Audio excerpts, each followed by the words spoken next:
From the headquarters of Telesur English in Quito, Ecuador, I'm Carla Gonzalez, and this is From the South.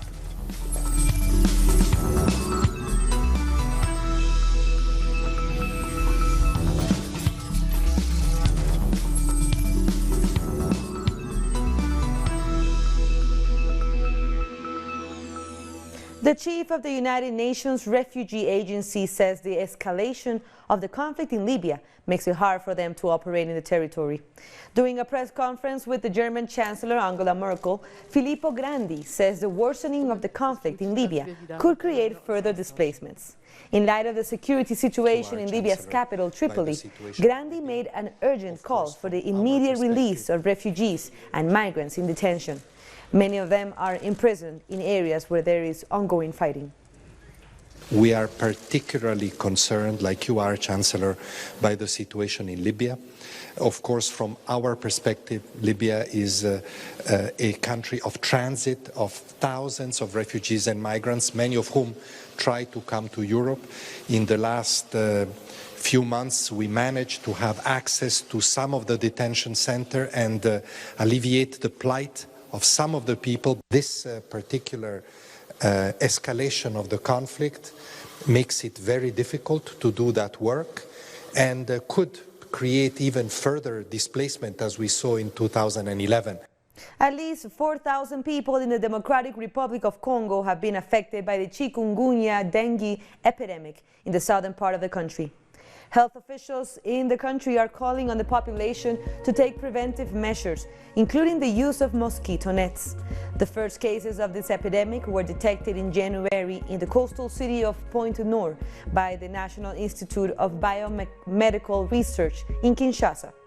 Chikungunya is a mosquito-borne viral disease that is transmitted from human to human by the bites of infected female mosquitoes.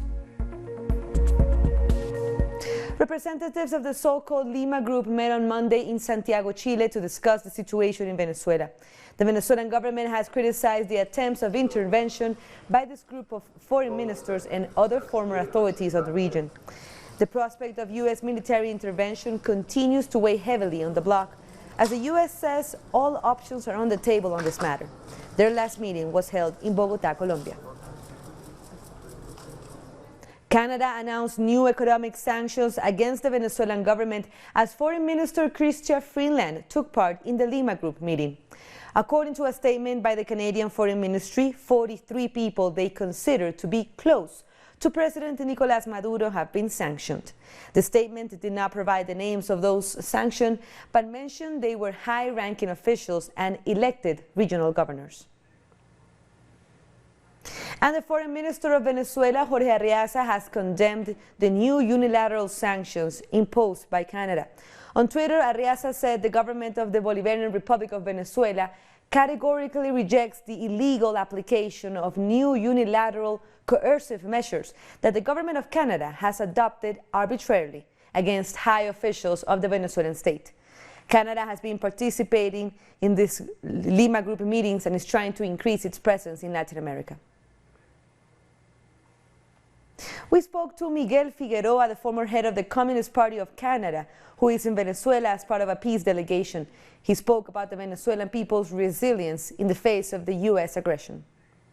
It's quite clear to us that the maneuver to bring about a very quick regime change or coup d'etat by the United States and its allies has been an abject failure. It has backfired, and in fact there's more support now for the government of President Nicolás Maduro than there probably was even previously. People are indignant about how transparent this maneuver is, how much of a puppet Juan Guaido is of U.S. imperialism, and they're angry about it. The reality is, however, that these sanctions always permeate throughout the economy and impose difficulties on the entire population. So we're against all of these sanctions. It is in fact a form of economic war, and it is illegal under the UN Charter, under the OAS Charter, and under the principles of international law. China has rejected comments made by the Secretary of State of the U.S., Mike Pompeo, during his trip to Latin America last weekend. criticizing China-Latin America relations. The spokesperson for the Foreign Ministry, Lu Kang, said they were blatant lies. We have noticed some false accusations made by Secretary of State Mike Pompeo against China on the Venezuelan issue. I would like to say that China's position on Venezuela is clear, as well as consistent. We are safeguarding the purpose and principles of the United Nations Charter, as well as regional peace and stability. It should be pointed out that for some time, some US politicians have been carrying the same script of slandering China all over the world, fanning the flames and sowing discord everywhere. Their words and deeds are despicable, but lies are lies. Even if you say it 1,000 times, they are still lies. Mr. Pompeo, you can stop. On Wednesday, senior diplomats and former military commanders from the United States and Colombia met privately with members of the Venezuelan opposition to discuss the possibilities of a military intervention. This was revealed by journalist Max Blumenthal, and he explained more to Telesur. And in the meeting was essentially a grotesque gallery of coup advisors, a who's who of the personnel making the sausage of Trump's Venezuela policy. That's everyone from former National Security Council officials to current National Intelligence Council officials to a State Department official to the former head of U.S. Southcom, Admiral Kurt Tidd, and General Juan Pablo Amayo, who is a Colombian general working out of the Colombian embassy, as well as Juan Guaido's gang in Washington, headed up by Carlos Vecchio, and David Smolansky, who is now working under Luis Almagro at the OAS overseeing Venezuelan migrant policy. So basically a who's who of people behind the coup were involved in this meeting, which was intended to be kept secret. This meeting was held for a reason, that the Trump administration and those who are shaping its policy on Venezuela are still seriously considering military options. And you can safely assume that the Trump administration is growing desperate after having failed to dislodge Maduro, as Juan Guaido assured them they would do, after the Venezuelan military has demonstrated total loyalty to the Constitution, after Guaido on his so-called Operation Freedom Tour is failing to mobilize the crowds that the U.S. had hoped he would, after sanctions and a blackout have failed to destabilize Venezuela's government. The only thing left is some kind of intervention. And I noticed the participation of officials from the U.S. Agency for International Development in this, and it led me to believe that if there is a military option being explored, it will be conducted under humanitarian guise. We now go to Ecuador. Former Foreign Minister Ricardo Patiño is calling for a national mobilization against the recent decisions by the government of Lenin Moreno. He called the Ecuadorian people to demonstrate against Julian Assange's arrest, against political persecution, and to reject austerity economic policies. The march is called National Indignation. Political and social organizations will gather in the capital, Quito, and march towards the presidential palace. Roughly 2,000 Central American migrants began making their way towards the U.S. border from southern Mexico on Monday. This new caravan, which mainly includes women and children, left the state of Chiapas by feet, going side by side the Tapachula-Huehuetan highway. Several caravans have tried to reach the U.S. since October 2018, despite hostile actions by U.S. President Donald Trump of not allowing their asylum requests and detaining them at the border. We don't have another option but to migrate. We don't have another option. And if Trump is not happy, well then, but we don't have another option but to do that, because in our countries we don't have any support. We see that on this side. It's better so everyone heads this way. We think that Trump's heart will have to soften, because we have needs in our countries. For our families. We don't come here because we felt like it one day. We come because we have needs. We left family. We have not received any help from civilians, organizations or the government.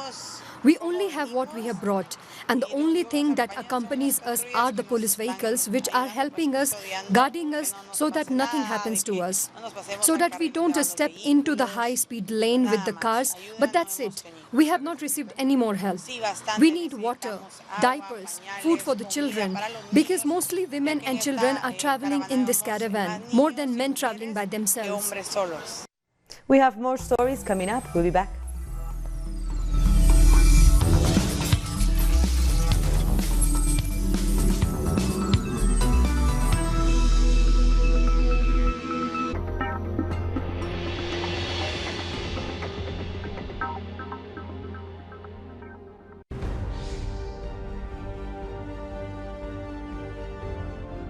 Acompañamos a los pueblos que resisten en cada una de sus luchas. Somos esa ventana que se abre para visibilizarlos entre fronteras.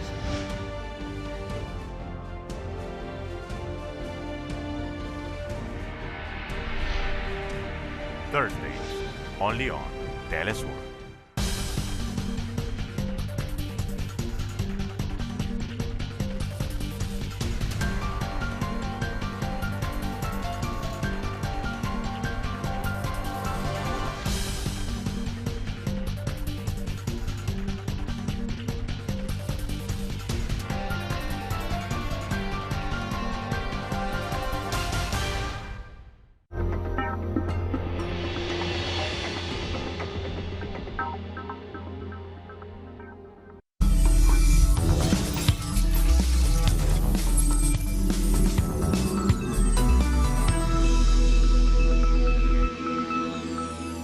Welcome back. The community of Vieques Island in Puerto Rico is demanding that the U.S. Navy clean up the former military zone 16 years after its use for air bombing exercises. Since April 2003, the Navy has removed more than 100,000 munitions. It is expected to finish the cleanup by 2023, but has not given a date to begin work again. The community had also asked the U.S. government to compensate them for health problems and pollution in the area, which is a tourism destination. The U.S. promised jobs and economic progress to the island as compensation for the military drills. After Hurricane Maria hit the island in 2017, several munitions returned to areas that had been cleared before. In Oaxaca, Mexico, indigenous communities from all over the continent met for an international traditional medicine and midwifery congress. Indigenous communities from Guatemala, Bolivia, and Nicaragua shared their ancestral medicine wisdoms. The Congress focused on protecting the ancestral knowledge. They also called for public health institutions and doctors who practice Western medicine to respect midwives and traditional women doctors. They want to avoid criminalization and support training for the new generations in these practices. There has been an increase in the number of people denied visas by the United States consulate in Mexico. Lawyers representing migrants said consular officers are denying visas even though applicants have all the financial and legal requirements. This as an amendment to the State Department's policies to strengthen its borders. At times I want to think that everything will be okay and I'll be able to be with my family again, because it's very difficult to think that I won't be able to return to watch my children grow up, where their life is, where they have their friends. They don't know anything here. 135 Colombian women have been violently killed in January and February 2019, according to the Colombian National Legal Medicine Institute. They also said that 56% of those cases were perpetrated with firearms. However, the public prosecutor has only reported 48 femicides in the first 3 months of the year. Authorities agree most of the cases were reported in the department of Valle del Cauca and Antioquia. The latest UN report about women's rights in the country said Colombia created a solid law to protect women, but there's still a better way to apply it. A baby was killed in the department of La Guajira in Colombia after an attack against his father, a former FARC guerrilla member.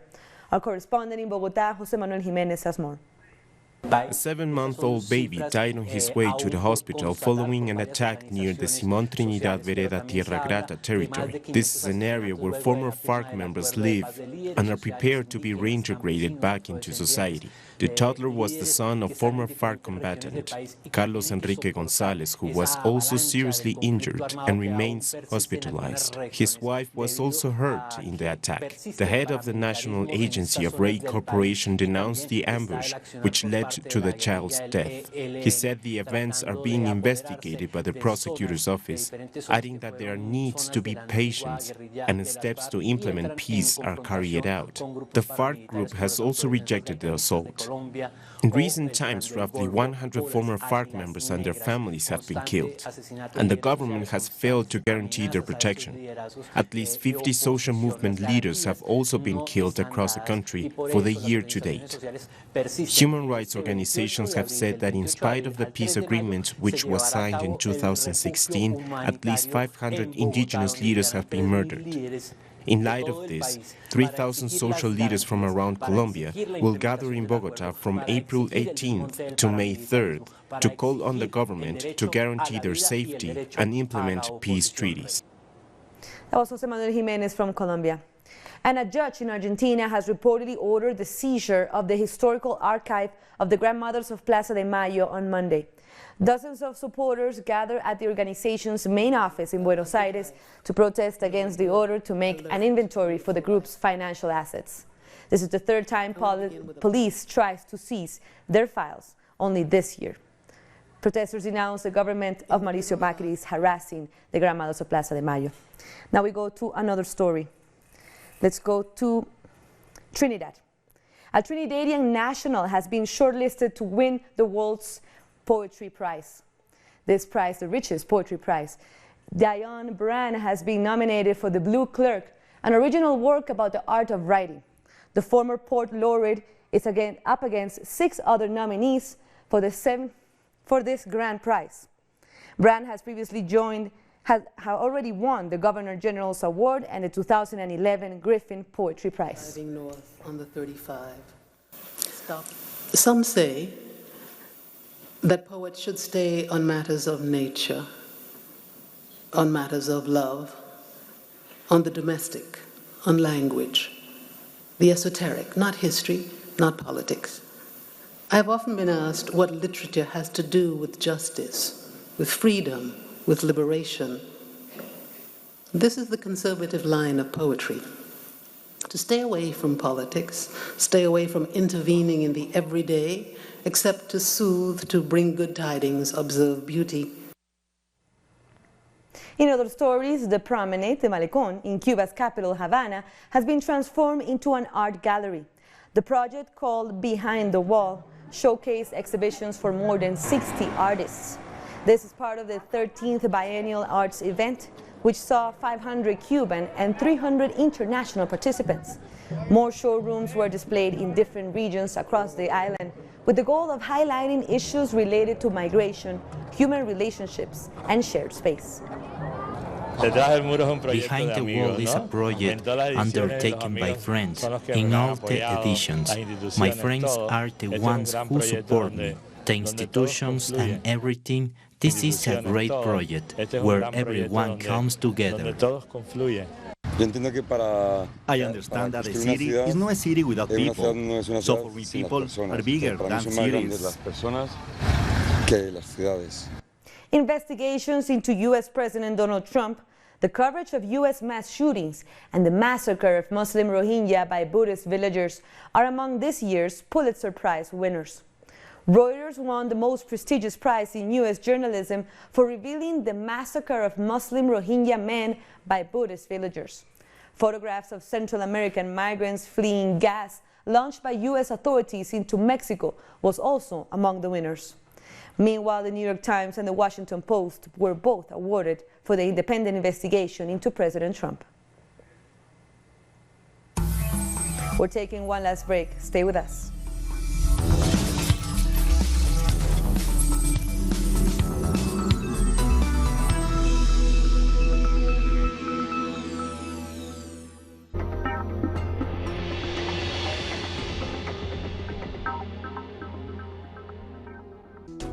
The life is full of moments. Moments of fight. Moments of hope. Moments that transcend. Moments that you can live in. Telesur documentaries. Sundays. Only on Telesur.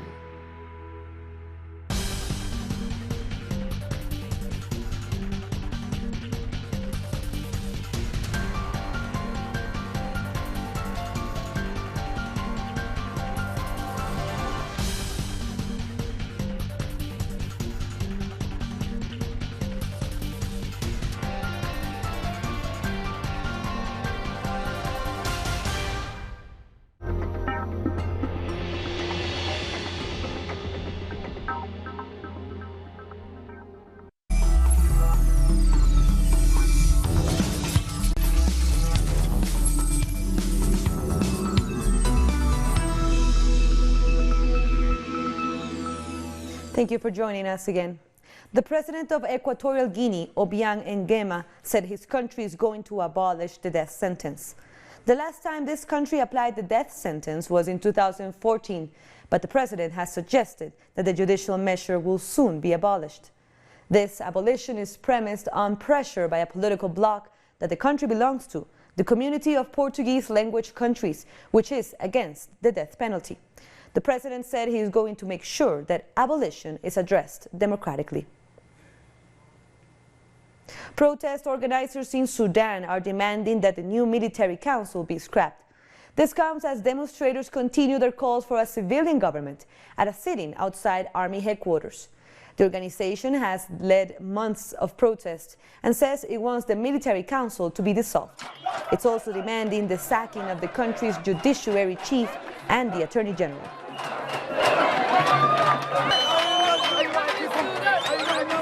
We not believe in them. We're still in our revolution. Our demands are not met, and we're not going to leave the Sudan until we get everything done. We hope that we can get civil government. We don't want any army government anymore in Sudan. We don't want the Islamic Party, the National Congress. The African Union has threatened to suspend Sudan following last week's coup that saw former President Omar al-Bashir ousted by the military. The Peace and Security Council has given the military 15 days to hand power over to civilians. If not, Sudan will not be allowed to participate in any AU activities until the restoration of the constitutional order. Egypt's parliament is set to vote on proposed amendments to the country's constitution. This will allow the current president, Sisi, to extend his time in office. Opponents to the Egyptian government say they will allow the current president to cement his grip on power, and the government has intensified its crackdown on opposition to the changes. If a two-thirds parliamentary majority approves the amendments, they will be put up to a vote through a referendum. An Israeli court has ordered the demolition of dozens of Palestinian homes, claiming they were built on what the court called a peace forest. Palestinian residents had approached the court to challenge this demolition. However, they said the court threw out their application and authorized it. Israeli authorities frequently demolish Palestinians' homes, leaving their families in the cold. South Korea's Constitutional Court ordered the country's decades-old abortion ban to be lifted in a landmark ruling last Saturday. After years of campaigning against a law that put women at risk and which included prison sentences for doctors practicing pregnancy interruption, the government has lifted the ban on abortion. This happened on Thursday. Activists celebrated following the decision made by a judge in Seoul. Today, we were able to confirm that the abortion ban is unconstitutional in regards to women's rights. I hope the National Assembly will respect the Constitutional Court's ruling and make the best law possible that respects women's rights. Women who only had the option of illegal abortions were never treated equally in this country. However, we are no longer left out because of today's ruling. Over 100 environmental activists in the United Kingdom have been arrested at rallies across London called by the organization Extinction Rebellion. The group have been holding demonstrations at various landmarks across the capital, including Waterloo Bridge, demanding action against climate change. And at the London landmark of Marble Arch, the rally continues despite the arrests. The protesters support non-violent action and civil disobedience to prevent environmental catastrophe. Get up and walk or take the parade.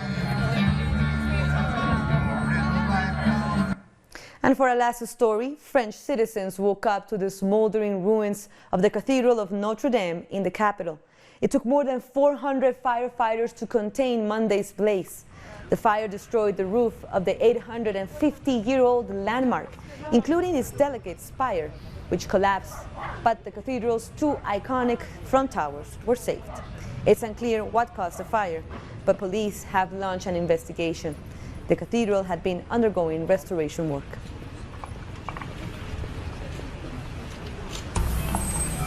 With that, we end our news brief, but you can find these and more stories by going to our website, telesurenglish.net.